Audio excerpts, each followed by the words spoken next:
ওনার operation গতকাল করেছি, আজকে এখন ছুটি দিয়ে দিব। নিজে নিজে বসেন। এই যে উনি সম্পূর্ণভাবে নিজে নিজে বসতে পারে। একটু নামেন তো দেখি। নামেন তো দেখি। হ্যাঁ, নামেন। কত? 35। 35। আসসালামু আলাইকুম, আমি ডাক্তার কাউসার, হেপাটোবিলিয়ারি সার্জন। তো আজকে আমার যে রুগী, ওনার নাম হচ্ছে আসমা আক্তার। ওনার পিত্তথলিতে পাথর ছিল, আমাকে আগেও দেখিয়েছিল।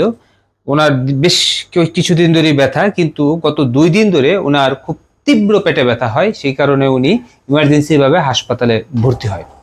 তো আমরা ওনার অপারেশন গতকাল করেছি, আজকে এখন ছুটি দিয়ে দিব। তো আপনার যেই খুব বেশি ব্যথা ছিল, ব্যথার সাথে আরো কিছু সমস্যা ছিল, বমি টবি এগুলো কিছু ছিল? হ্যাঁ, বমি ছিল।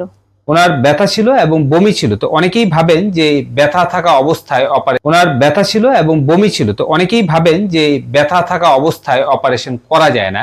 ব্যাপারটা আসলে সেরকম না। আমরা ব্যথা থাকা অবস্থায় খুব সুন্দরভাবে অপারেশন করেছি। তো গতকাল তো অপারেশন হয়েছে, আজকে আপনাকে ছুটি দিয়ে দিব। খাওয়া দাওয়া করছেন? হ্যাঁ, কি খাইছেন? নরম করে যাও রাঁধছে। নরম করে যাওয়া খাইছেন। একটু নিজে নিজে ওটা বসেন তো দেখি, সুন্দর করে নিজে নিজে বসেন। একটু নামাই দিলাম, নিজে নিজে বসেন।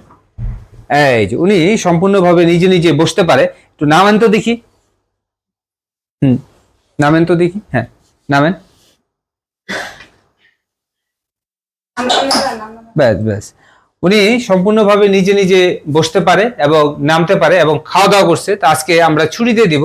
পিত্তথলির পাথর অনেক সময় ইমার্জেন্সি কন্ডিশন হয়, পাথর আটকে যায়, পিত্তথলিতে ইনফেকশন হয়, পুজ হয়। ওনার ক্ষেত্রে পিত্তথলিটা অলমোস্ট পুজ হয়ে গিয়েছিল, যে কারণে আমরা ইমার্জেন্সি ভাবে ওনার অপারেশন করেছি।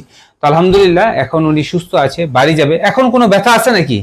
না, এখন কোনো ব্যথা। এখন কোনো ব্যথা নাই। অপারেশনের পরে ব্যথা কমে গেছে না পুরোপুরি? হ্যাঁ, আলহামদুলিল্লাহ, অপারেশনের পরে কিন্তু ওনার ব্যথা সম্পূর্ণ কমে গেছে। তো পিত্তথলির ইনফেকশন থাকা অবস্থাতেও অপারেশন করা যায়, এতে ভয়ের কিছু নাই। হ্যাঁ, খুব দক্ষ সার্জনের মাধ্যমেই আসলে এই অপারেশনটা করা সম্ভব। একজন হেপাটোবিলিয়ারি সার্জনের পরামর্শ নেবেন।